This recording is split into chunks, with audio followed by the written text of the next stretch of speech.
我是赵少康，欢迎你来到 TVS 少康战情室。咱们现场特别来宾李俊毅委员、杨宝珍发言人、蓝轩小姐、万美玲委员、洪孟考委员、徐巧芯议员。好，那么拜登这传言很久了终于签了行政命令，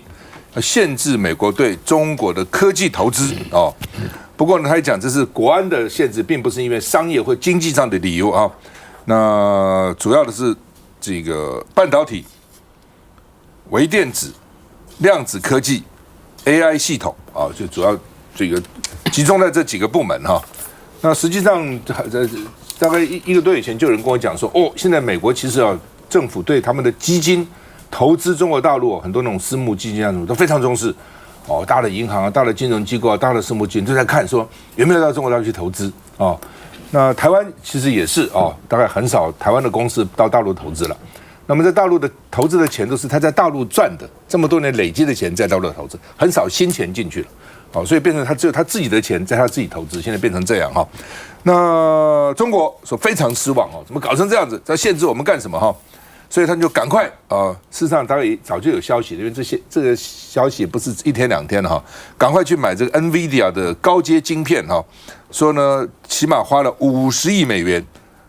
包括百度啦、这个字节跳动阿里巴巴等等的都去买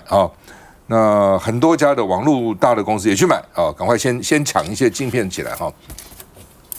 好，那么除了这个以外呢，台积电也跑到德国台积电现在在美国有投资，大家也知道这个建厂发生的问题，而且前两天我们在看到一个消息呢，就Arizona 当地的民众现在去跟他们的国会议员陈情，希望呢台积电预备现在派500个员工去支援呢，不给他们签证因为这些人到美国都要签证的，所以叫国会议员去禁止他们签证，禁止他们抢我们的工作这在美国那另外在中国大陆，它本来就有12寸跟8寸的晶圆厂在南京跟上海。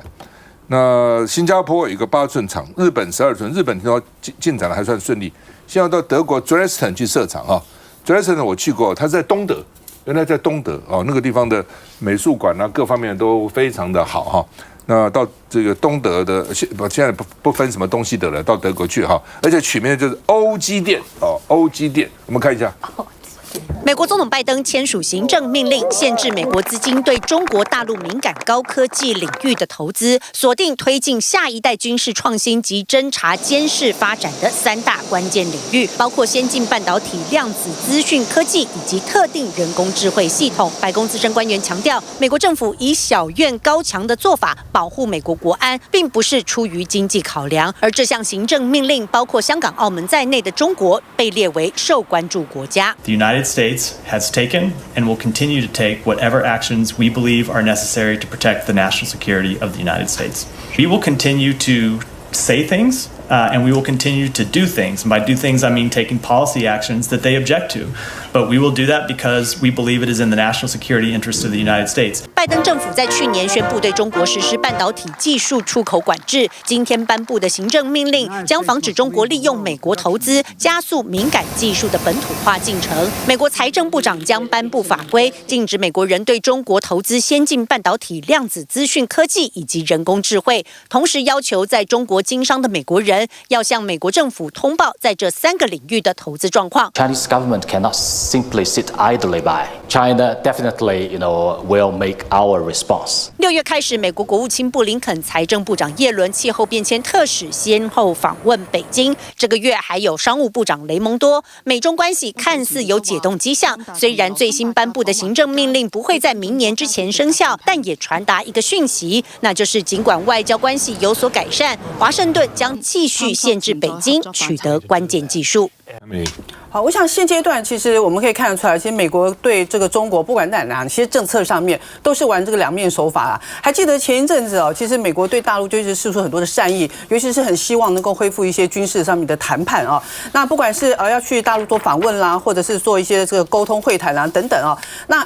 他们一直说要改善中美关系但是我在想，要改善美中关系恐怕在美国的立场看来，前提是要建立在说我还是世界的老大，我还是世界霸权，才有可能是真的有诚意去改善这个美中关系。否则，如果遇到美国他是有把握的，那我觉得其实他就会采取像现在这种封锁啦、一些这个限制啦、打压的这个策略出来。但是如果遇到他比较没把握的，或者是说他觉得说这个不是他掌控之中的，那他就想办法跟你谈，然后就是放比较软。总之，他就是以美国利益为优先，然后玩这个两面手法。那这一次这个限制令呢，是限制了美国某一些企业，然后去投资中国的这个高科技的产业哦。那但是呢，说高科技产业，但是对于是哪一些高科技产业或者哪一些类别，它没有一个明确的一个框列出来，没有一个明确的一个说明哦。那这个间接是不是也在对中国大陆说，是哪一些可以投资，哪一些不能投资，其实就是我美国说了算啊。那你可能就得乖乖的听话，那任由我们摆布哦。但是我想哦，其实中国大陆也不是吃素的哦。这样子的一个限制也好，或者一个反制也好，我相信也在这个中美关系当中，中国大陆一定有沙盘推演到这一块。所以我想在看到未来，如果美国在某一些层面上越来表现得越强势，不管态度上、做法上，但是呢，中国大陆呢，它也有相当的底气可以去对抗。所以呢，我们可以看得到，其实中美它的这个对抗的这个状态，就是会不断的升温的哦。所以这样的一个现象，我们要反思的就是说，以台湾来看哦，怎么样在美中不断对抗当中，我们可以找出一条对台湾有利，而且是和平两岸的一条路。蓝轩。对啊，我觉得对于美国来说的话呢，目前这样的一个两手策略一软一硬，事实上是已经蛮清楚的，像是拜登的主调了啦哦。那尤其是呢，到目前为止的话呢，9月份要登场的是包括有东协的峰会，有 G20， 一个在印尼，一个在印度。那接下来的话呢，11月份的话呢，又在美国哦，他们有那个这个 APEC。所以呢，对于这个拜登来说，他怎么样子在国际的舞台上面，是不是能够跟习近平见面，或者说可以展现出一个呢对于这个印太地区能够有所掌握，但同时之间又能够交好这样的一个管理大国关系的那么一个全球领袖的态势，我觉得对于拜登来说非常重要。那所以呢，很明显的看得出来，所以其实共和党对于目前共和党有些在众议院的这些众议员，对于拜登今天签署的这个行政命令，坦白讲还蛮不满的。他觉得你拖了2年多了，新年早就说要有动作了，就一直拖，拖完之后呢，范围也越来越小。那虽然这个拜登讲说这是非常的针对性的，只针对国安不针对经济，那所以也是让这些美国的企业能够稍微心安一点。但是反过来说的话呢，确实也给呢这个共和党一些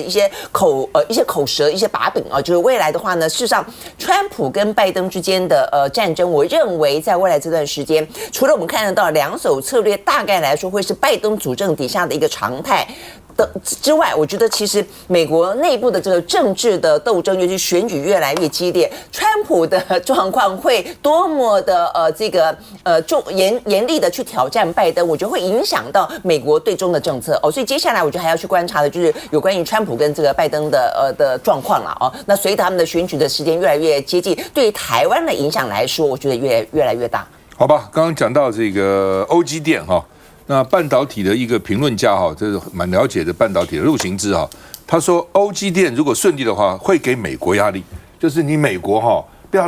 挑三拣四的，要派500个人去，人家叫人家不给签证哦，然后呢工会还反对哦，然后呢这个本来是要补助，还各种的限制哦，原来讲好的，现在有附加各种条件。好，德国如果顺利的话，就给你美国压力了。到时候呢，我不只是在你美国这边设，我在各地设厂来压迫你美国啊。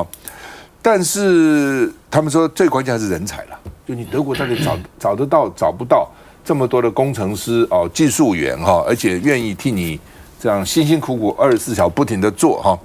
那网友说可以做空台积电了，3个月会跌1块钱哈。那当然人家说这个没逻辑。那王美花是说台积电在国内投资不会减了哦，而且台积电就会深化我们台湾跟欧盟的关系哈。来，俊兄，这种国际的布局啊，对台积电来讲，它也没有什么选择权的哦。但这个是一个供应链的一个安全的一个配置哈。所以国际上哦，既然有对台湾海峡哦的所谓地缘政治紧张哦的这个顾虑啊。那么这么重要的一个国际的一个供应的一个重要零组件势必就会被要求要分散那这个是一个必然那对台积电来讲，它也乐于这个样子我最近看到这个张忠谋先生啊，他的讲法他大概对这个地缘政治啊是希望能够化解是希望能够避免但是他又没有能力做到啊，所以他有一点遗憾哦。那这种事情啊，对一个商人啊，或者说对一个这个世界的一个重大的一个经济发展的一个重要科技的一个这种关注的企业家来讲啊，这个心态我们可以理解哈。不过台积电是没有什么选择的余地哈。那另外还有一个重要的一个关键呢，就是说台积电最近也发布了一件事情，就是说台积电的这个研发制造的能力啊，恐怕没有那么容易在国际复制。这个是他也特别提出这个警讯了哈。那这个到底目的是要这个他们去设厂的地方，美国接着欧洲或者日本等等这些地方必须要更开放一些人才的流动，是不是这么样的一个布局？这个我们不知道但是他也提出来说是有这么样的一个障碍不是你要一个台积电就可以拿到一个这个可以跟台湾一样运作的这种基体电路那美国现在是碰到问题，那这个问题在哪里？不是钱，不是技术，是人的问题所以欧洲同样也会碰到这个问题。所以陆行之先生他所说的这个什么互给压力，恐怕有一点这个把这个台积电看起来好像是要压住在美国，恐怕不是这么一回事。他现在的压力不是只有台积电了，因为台积电是因为大嘛，所以大家看到，其实很多高科技厂外国的厂商都在逼他们，叫做台湾 Plus One。什么叫 Plus One 呢？就你台湾这个厂，你在海外给我设一个厂，如果将来台湾有事的话，至少海外厂还能够生产。这叫做 Plus One 加1。这个压力，这个从去年就开始一直给台湾的厂商很多的压力，所以他们必须要跑到不一定德国嘛，可能到印尼印度不同的地方这个泰国等等去设厂就是你把台湾搞成外国人现在觉得台湾是一个兵凶战危之地，你知道？今天你如果是外国大厂，你也怕我要投资在台湾，我怕不怕呢？一个投资起码是10年、20年、30年的这个事情呢，我当然怕嘛。那我跟你买，万一哪天你断了，你被打了，我怎么办呢？可是问题来，我像台积电。如果有一天真的台湾打起仗来了，台积电被炸毁了，它研究中心在这里，它的 research center 在这个地方，它脑在这里，就你外面搞一堆像手脚一样在外面，你的脑没有了，那个有什么太大的价值呢？又有什么太大的意义呢？所以把台湾搞成兵凶战危，每天这个等于污名化台湾，多危险了，多危险了，多危险了！我告诉你，连很多国外全世界最大牌的艺人都不到台湾表演了，为什么？就怕台湾打仗，他们吓成这样子因为你想，假如我身价这么高，我一场演唱会可能要1000万美金，我也不想到你一个地方去，搞得万一打起来怎么办呢？所以你现在觉得我们台湾人不觉得，当你把台湾渲染成这个兵凶战危的时候，外国人投资是很紧张、是很谨慎的。休息一下再回来。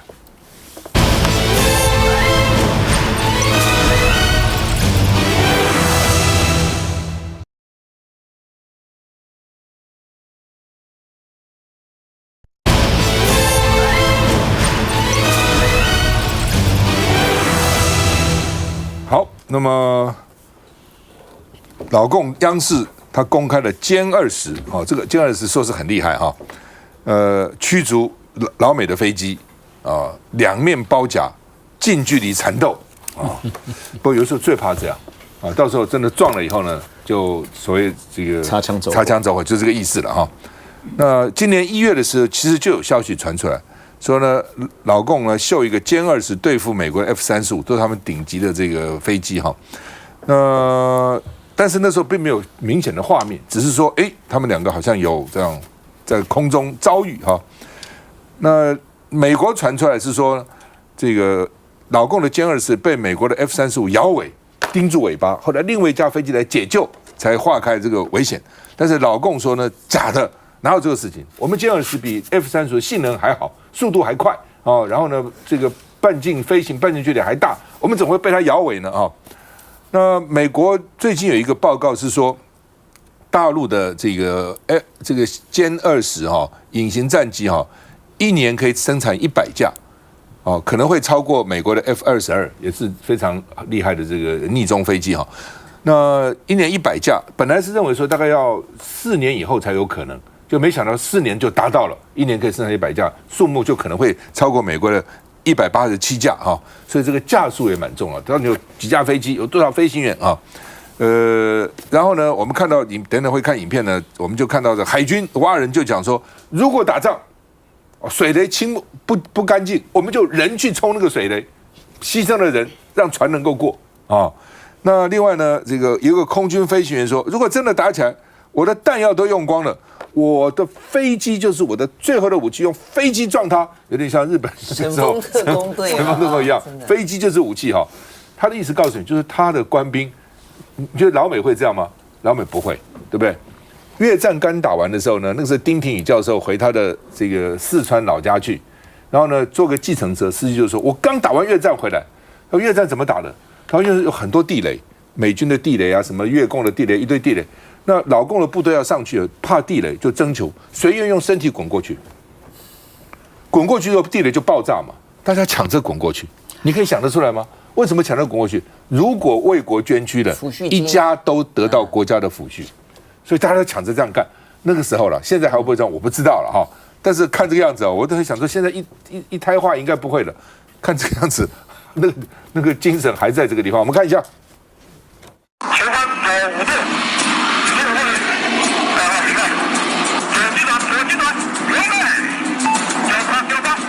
大陆发现不明身份的外机接近领空后，解放军派出了2架歼20驱离，飞行员做出了2面包夹进行拦截。影片中没有公布外机的资讯和日期等，只表示此次的拦截是近距离缠斗。许多军事迷认为，此类任务应该由歼10、歼16担任，像歼20般的隐身战机，需要担纲的任务是远距瞄准打击，甚至应该打开火控雷达，锁定对方才更有威慑力。是中国空军，正在中国防空识别区内正常执行任务，请不要干扰我行动。今年以来，外国军机多次在大陆领空附近活动，遭到解放军强硬拦截和驱离。央视公布的驱离影片可以看出，2机在缠斗时现场十分的惊心动魄。包括今年2月，解放军驱逐敌机，不仅语音警告、动作警告，还会有发射红外弹警告。而这也是日前歼20发射导弹3秒命中目标画面公开后，其实战任务再次曝光。此外，大陆8·1建军节的纪录片中，还有近距离看中央山脉。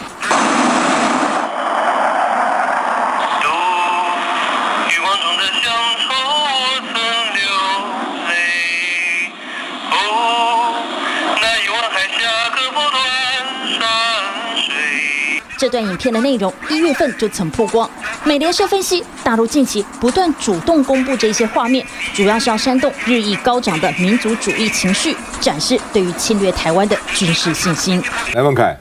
我是没有看到这一则影片，然后，但是我请我同仁这边来去了解，目前好像是没有看到说他驱离外机到底是哪一个国家啦，但有可能当然是以美国为这个假想敌啦。不过过去比较多这种国家，它会秀出它的军事肌肉的时候，它很大部分是利用电影。好，譬如说像去年很有名的《捍卫战士》第2集，哇，这个就是这个飞行员的那个战机的展示，来让其他世界各国外行看热闹，内行看门道。内行的人可能就会看是说，它可能是军方的一个新的武器，想要去做展示。那现在利用这样子的一个所谓的驱离外机啊，某种程度上当然还是以这种好像是大内宣的方式为主。因为刚刚你看说那个画面运镜等等的，你说真的是这样子拍一下，没有刻意去这个捕捉吗？我觉得这可能也有一点点，怎么会拍得那么的清楚了哈？不过还是一样，我想这主要是中国大陆它可能自己内部来做这个自己内宣的一个部分，其实重点还是在于秀肌肉。但是拉回来讲啊，其实不管是说美中2大强权过去的一个对抗或者是一个竞争的部分，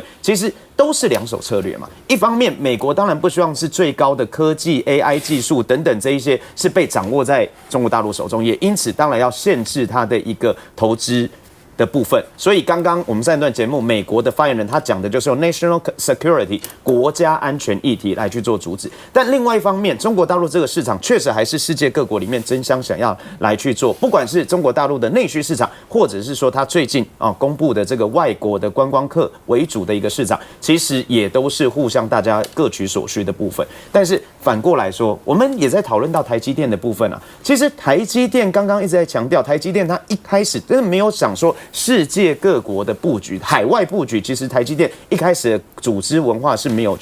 来去做思考的。可是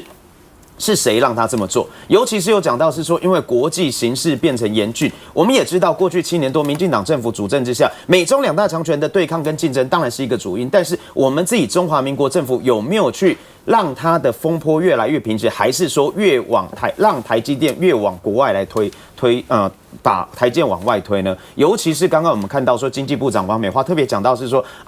即便是台积电在海外设厂，但是核心技术还是留在台湾。那我们要问了，但重点是我们中华民国政府到底给台积电什么样的帮助、什么样的支持、什么样的资源？尤其是当民进党政府能源政策也没有办法保障说台积电有足够的绿能来使用，或者是说其他的人才以及这个群聚效益的部分都没有办法持续的维护的时候，我们只是口惠而实不至。其实我对于台积电是没有实质的帮助。所以在这一点的情况下，我们真的还是奉劝我们中华民国还是要有自己的核心利益考量，不能随着世界情势随之起舞。赵信，其实我们从那个台积电开始谈起，我们以前都讲前人种树，后人乘凉。在国民党早期执政的时候呢，这个很多的技术性的官僚，那想到说未来可能有需要，做了台积电，那对我们到现在都还有很大的帮助。那后人也就是包括我们现在还有蔡英文政府，后人应该乘凉。那乘凉也就好了，你没有能力建新的树、种新的树，乘凉就好。就是你现在呢，把这些树都慢慢都移植到其他国家去了，那我们在这边没有树荫的话，不就热死了吗？再来第二个就是两岸的问题哦。你看两岸之间很多的这种军演也好，一些纪录片也好，当然中共是要做它的这个大内宣，那当然要做一些说，如果说在这个战争当中我们要怎么做等等的。可是也可以让我们感受到什么呢？是两岸之间，如果大家能够和平相处，如果在坚持中华民国的自由、民主、主权的情况之下，能够安居乐业，大家何乐不为？就难道一定真的要像民进党这样子，然后呢就是抗中保台，然后让两岸变得兵凶战危，互推责任，这才是我们要的吗？鱼与熊掌如果可以兼得，为什么我们非要选一个不可？好吧，今天雷虎小组操演经过后面冒火还好了，人机平安。我们看一下画面。IDF 经国号战机要进行单机特技，才刚起飞要受低空敷一滚，结果不对劲，引擎尾管喷出火花，现场声音非常不寻常。声音相当刺耳，战机就在空中起火。这架机号是142拐的 IDF， 只见还在空中10字回转，但飞行员当机立断，放弃后面的表演科目，重返到跑道安全降落。但是当下其实现场就觉得非常奇怪，因为可以看到呢，战机的尾翼尾管这个部分呢，在这个位置呢，竟然喷出了火花。那其实现场听了这个声音呢，是觉得非常的不寻常。来，保证。好，它这个 IDF 的一个起火，好像是因为这个漏油的关系啦。那当然，具体的一个情况，他们也还在厘清当中。但现在的确，因为国防部它规划在这个礼拜6，是希望在这个台中的清泉岗基地这边来展示一个所谓的航空嘉年华，里面就是有 IDF， 然后还有包含 F-16V 跟幻象2000战机。那我觉得除了刚刚提到的这个起火事件之外呢，现在大家也在讨论这个幻象机的一个部分，因为的确，我们现在幻象机基本上是要来进行延役的，因为它已经在服役超过20年之后，基本上它要来进行这个延寿的计划。但问题来了，如果你只是来延寿、延长它的寿命的话，你没有提升它的性能，基本上你是治标不治本。你当中呢，还有包括像是安全系数、还有性能等等，你要如何去做一个提升，这是空军他们现在非常在意的事情。所以我们也是要来呼吁政府你在国防的这些相关的战备也好，或者相关的战机等等的，你要怎么样去把它整体做一个提升，其实非常的关键。那他们再回来讲刚刚这个外机的部分，因为刚刚那个影片看起来在秀肌肉嘛，这个歼20的战机，那因为现在不确定说这个外机它到底身份是为何当然可能在美方这边的一个身份看起来这几率比较高。那我们发现呢，因为在影片当中，它的歼20战机它并没有开启所谓的火控雷达，展现它攻击的意思，所以看起来内宣之外呢，好像又想要展现一种跟美方是不是有这种既竞争然后又合作的关系。他们现在大致还是把竞争的场域局限在经贸方面，真的要涉及到军方跟国防的这种攻击上面的话，他们其实也都还在考虑，他们彼此都在看对方做什么。所以我觉得这个影片它相对是想要展现一种比较威吓的一个阻力，然后去向国际去秀一个肌肉这样。所以最后补充。我觉得台湾现在包含像民进党政府，真的不要一直去讲一些那种美中之间二元化对立的这种话，因为像刚刚我们讲到这个台积电的董事长刘德英，他最近就直接讲了，没有什么护国神山不神山，没有什么细盾不细盾。重点的责任在于政府，你要如何让台湾安全，让台积电安全，让我们这些企业是安全的。重点在美中台之间的三方关系，你可不可以维持好？那这个责任在于政府，而并不在于台积电。对了，就是不过危险的是什么？就现在这些飞机啊，不管是谁的飞机哈，美国的、这个中国的，速度都非常快。你咬在那个地方哦，真的是擦枪走火，绝对不是不可能，这是一种。第二种是我故意擦枪走火。为什么你不能开火嘛？你开火就是战争了。我不开火，我撞到你了，那车子撞到了，怎么飞机撞到了？对不对？如果说他的飞行员有这种说必要的时候为国捐躯都没关系，真的你过来我就撞你一下，看你还敢不敢过来，那就很麻烦啊！大家不要以为这事不会发生啊！你看最近这个情况，你就知道其实很紧张的啊。那蔡英文从2016年这个5月就任以外呢，这么7年都已经各种军事上的这个事故哈，我刚刚算了一下。光死掉的这个将官啊、军官啊、士兵呢，都差不多将近30个人，受伤的还不算。接下来再回来。